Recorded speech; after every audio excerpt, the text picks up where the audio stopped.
This is the good evening, and this is the third historical sketch dedicated to the history of Ukraine. In the second episode, we left when the national hero and Cossack Bodom Khmelnytsky entered Kiev on the Christmas day of 1649, greeted by the cheering multitudes and by the metropolitan leader of the Orthodox Church. But we will now concentrate on that part of Ukrainian history when events, characters and conditions created a Ukrainian nationality. Now a brief summary of the previous episodes 1 and 2. For about 1,000 years it was impossible to assign a distinct identity to people who lived in the land that today we call Ukraine. For one, there were just too many ethnic strands, though we can call the ancient majority Russian Ukrainians, followed by Poles and followed by Jews. Now let's keep in mind that what today is Russia and what today is Ukraine were born just before the year 1000 as one state, the state of Kievan Rus, Kievan as in Kiev and Rus as in Russia. And until well into the 19th century, the popular name for Ukraine was still Little Russia. The official language was Russian, as it is in fact today, and for the most part of its history, Ukrainian was considered a dialect, which rose to the rank of a linguistically independent language until the 19th century. What makes the history of Ukraine complicated, especially if we want to relate historic events to the farcical, were it not tragic, CIA and neocon piloted current events, is the presence of historical layers, for lack of a better word, layers intersecting and interacting with each other. And looking at just one layer while disregarding the others makes a mockery of history, I would say. We can probably rest assured that the neocon drivers of American foreign policy would and could not care less about history. However, viewers who interest themselves in knowing the history of lands invaded by various administrations, they already set themselves apart, for whatever is worth, from both the administrators and from the blunt monster with the uncounted heads, as Shakespeare would say. I refer, of course, to all the people who get the news only and exclusively from the corporate media. But what are then these historical layers interplaying with one another in the complicated history of Ukraine? First and foremost is the layer of religion, namely the presence of two different religious strands conflicting with each other, Orthodox Christianity and Catholic Christianity. Conflict here within people of the same large ethnic root as the Slavs are. Poland, as you know, remained a bastion of Catholicism in the heart of Orthodox Christianity. And there is a lot of Polish history in Western Ukraine, in the part which is called today Galicia, or was called Galicia even before. The second layer has to do with class stratification. As we have seen in previous episodes, the land of Ukraine was at times ruled by Poland, or by Lithuanian, or by Russia. And in general we can say that the ruling classes during the Polish rule were Catholics, whereas the ruled classes were peasants and serfs who were Orthodox. Catholics in turn employed Jews as foremen to run the peasants and the serfs, which is the root of the historic anti-Semitism existing both in Ukraine and to an extent in Poland still today. The third layer is the nationalist movement that swept across Europe in the 19th century, following, of course, the French Revolution and the establishment of the French Napoleonic Empire throughout Europe, which, the Napoleonic Empire, that is, was the source of two movements antithetic to each other. That is, the noble concepts of liberty and rights of man and all these good things, along with the romantic concept of independent nationalities. And I say romantic because the growth and development of national identities in Europe had its cultural correspondence in the development of Romantic literature. Other than the fact that Romanticism would or could also be considered a reaction to the age of reason, the age of logic and reason of the previous century, which was now, as you know, was called the Age of Enlightenment. Nationalism is an ideology which divides humanity into nationalities, of course, and which argues that the optimal social system is one in which nationalities enjoy cultural and political autonomy and independence. We must keep these layers in mind. 1. Catholicism versus Orthodox Christianity. 2. Polish Catholic aristocracy versus non-aristocratic Orthodox. And 3. The birth of the nationalistic spirit. Now, these three layers help us understand to an extent what happened in Ukraine during the last 200 years. Actually, what is happening now can be defined as a historical aberration, if there were such a thing, when an empire so far away from Ukraine makes its scope and objective the subjugation of people who are alien to the culture of the empire itself. Subjugation which in turn involves the establishment of an oligarchy of billionaires, and as we have seen recently in Ukraine, even an oligarchy of foreigners to run, administer, and frankly pauperize a nation that otherwise, paradoxically, is rich in land, in resources, and resourceful people. All, of course, in the name of democracy, a term rendered meaningless by its inane and insane repetition, much as the nonsense phrases used in fantasy fiction or by state prestidigitators such as abracadabra or things like that. But back to the past. As nationalism spread across Europe, implementation and goals varied in places according to political circumstances. And there are two types of nationalism: state-imposed nationalism and intelligentsia-imposed nationalism. State-imposed nationalism comes from above, that is, from governments in already existing independent states. Governments that hope to gain the loyalty of their citizens by convincing them that they are united because they apparently belong to a certain nationality. This is the case, for example, of France and England. But whereas intelligentsia-inspired nationalism come from groups who lived in multinational states where there coexisted different languages and cultures, and where the leaders of one group, that is the nationalist intelligentsia, worked to convince their constituents, if you want to call it that way, the masses, the people inhabiting some specific lands formed a distinct national group. And as a distinct national group, they would deserve cultural and political autonomy, if not complete independence. Now, by the time when Ukrainian nationalism began to emerge, part of the Ukrainian land was under the Austro-Hungarian Empire, while the rest was and had been part of Russia for a long time. Ukrainian nationalism was of the intelligentsia-inspired variety. Before dealing specifically, however, with the Ukrainian nationalism, there are two more considerations necessary. One, obviously, is that people are not born with a national identity. They must learn that they belong to a particular nationality. And before the 19th century, most people in Ukraine spoke a dialect of a particular language, and often they would identify themselves only by religious affiliation. As I said, the intelligentsia took on the project of convincing the members of a particular group that they belonged to a larger nationality.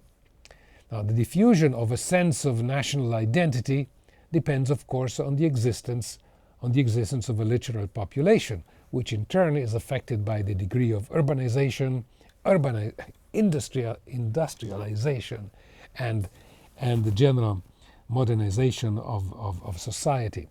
Furthermore, as it happened in Ukraine, the intelligentsia was divided among factions identifying themselves with different nationalities. In fact, in Ukrainian lands, members of the same indigenous population would identify themselves as Poles or Russians or Ukrainians. And ironically, one of the most famous and classical Russian writer of all times was Nicholas Gogol, who was Ukrainian but wrote in Russian. And Ukraine itself, for a long time, was referred to as Little Russia, and the Ukrainian dialect as Little Russian. In the last historical sketch, we described how the original Ukrainian Cossacks were divided into noble Cossacks and plain run-of-the-mill Cossacks. Now, when Ukraine became part of the Russian Empire, the whole Cossack nobility wanted to prove that they were the equivalent of the Russian nobility to enjoy their privileges. In order to do so, the supplicants were forced to examine the treaties and the treatises between Ukrainian princes, Russian tsars, Polish kings, Lithuanian princes, you name it. As you can imagine, the matter was extremely complicated. Still, all this generated the first serious interest in developing and writing a history of Little Russia, or if you like, a history of Ukraine. And it is somewhat ironic that the first published work in Ukrainian was actually a translation of a Latin poem, the Aeneid, by the poet Virgil, of all people. The first universities in Ukraine were in the cities of Kharkiv, established in 1805, and in Kiev in 1834, where, however, the language used for instructions was not Russian, but Latin, French, and German. Now, readers of the Russian classics, especially Tolstoy and Turgenev, may recall that some of the characters in the novels every now and then express themselves in French. This fancy, if you can call it fancy, corresponds to what today we would call a desire of integration of Russia with Europe, the country, or with France primarily, that was or had been the seat of enlightenment, the emblem of a new way of life, or at least of a new way of thought, of thinking. All these details may seem irrelevant in the larger context of history, but they serve to illustrate two things. One, how relatively late was the awareness of what we would call Ukrainian individuality, and two, how challenging was to find themes that could create the equivalent of a nationalist movement. And it was in Kharkiv that the term Ukrainian was officially used to identify the inhabitants of Ukraine, as opposed to the older Little Rus or Little Russia. At the same time, the two universities, especially the University of Kiev, had a clear political purpose: to transform the Polish-dominated right bank of the river Dnieper, as you see on the map, into an ideologically integrated part of the Russian Empire. The Tsar of the time was Nicholas I, who reigned from 1796 to 1855. At all the beginning, the Russian government encouraged the development of a local educational, nationalizing culture, if you like, as a means to depolonize Kiev in what is called, and is still called, the Dnieper River right bank. Against this depenalization must be seen in the context of the Catholic Orthodox conflict. If we were to strike a comparison, Poland was a kind of Ireland of Central Europe, and the right bank of the Dnieper was the northern Ireland of Ukraine. However, things are never as easy as they appear when they are summarized. Among the fledgling nationalistic movement of Ukraine, another approach developed, or rather, more than an approach, a principle, that is, the principle of mutually exclusive identities. In turn, this principle resulted in a new vision of the history of Little Russia, where Little Russia, or Ukraine, was considered not as a province of a larger Russian world, but as an independent country that only recently had become part of the Russian Empire. Now, in previous works and publications, the central theme of Ukrainian history was or were the Cossacks and their free-living, freedom-loving and independent spirit. But now the emphasis was the enslavement of the Ukrainians to the Muscovites, to the people of Moscow. And I read you a quote from one semi-revolutionary history book. Serfdom and slavery in the highest reigned among Muscovites people, and with the exception of what God created and the Tsar donated, they had nothing of their own and can have nothing. It is as if the people were created only that they might become slaves. And these are ideas reminiscent of the ideology of the American and of French Revolution. And again, I quote here, government tries to deprive people of their inalienable rights. It is the rights of the people to alter or abolish it and to institute a new government, laying its foundation on such principles and organizing its powers in such forms as to affect the people's safety and happiness. Consequently, even though the history of Little Rus was not considered a serious scholarship, it succeeded in inspiring a generation of Ukrainians in the 1840s-1850s that became active nationalists. And among the influential figures of this movement were one historian, one novelist who wrote a very popular historical novel, and the poet who has become, perhaps, the most notable and famous character in Ukrainian literature and folklore. His name is Taras Shevchenko, whose monument in Kiev you see here, and who, believe it or not, has even a monument in Washington, D.C., which may make us consider that when Shakespeare says that the lunatic, the lover, and the poet are of imagination one compact, he was more historically accurate than perhaps he himself imagined. In an earlier episode, I mentioned that the recitation of a poem by Shevchenko became a kind of litmus test to test the Ukrainianness of a commander of Eastern Ukraine and of Russia. Shevchenko was born into a serf family near Kiev. He was taught to read and write and showed a talent for painting. And after a turbulent adolescence, he returned to the estate of his masters, who then brought him to St. Petersburg and sent him to study at the Academy of Arts. Finally there, a painter in 1838 painted a portrait of him. They sold the paint, and so with money they were able to purchase Shevchenko's freedom.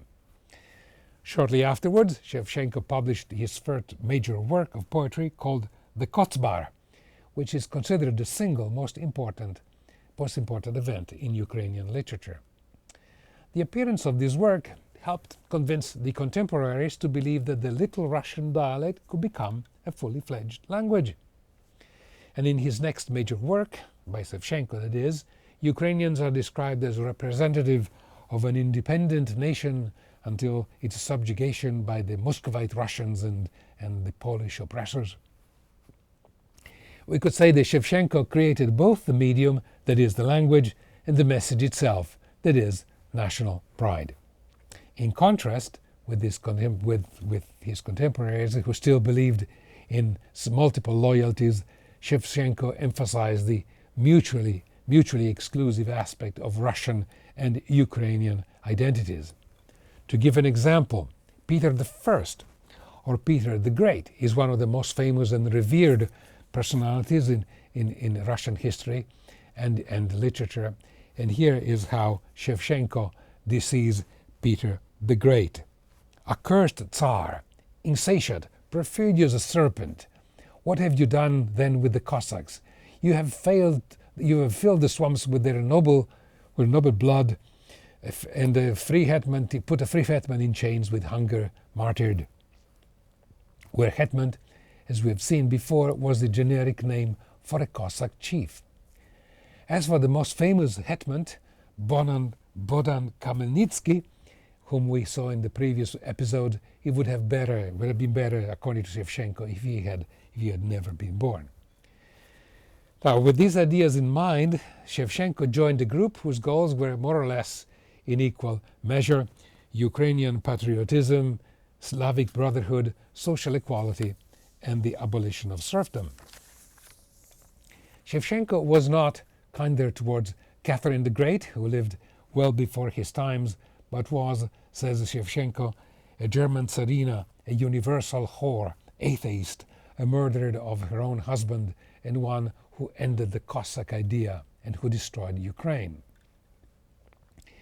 You can easily assume that these ideas did not particularly appeal to the Moscow government, and it wasn't long before Shevchenko was exiled to the Ural Mountains as a private soldier, and under the strict order of the Tsar, he was forbidden to write or to sketch.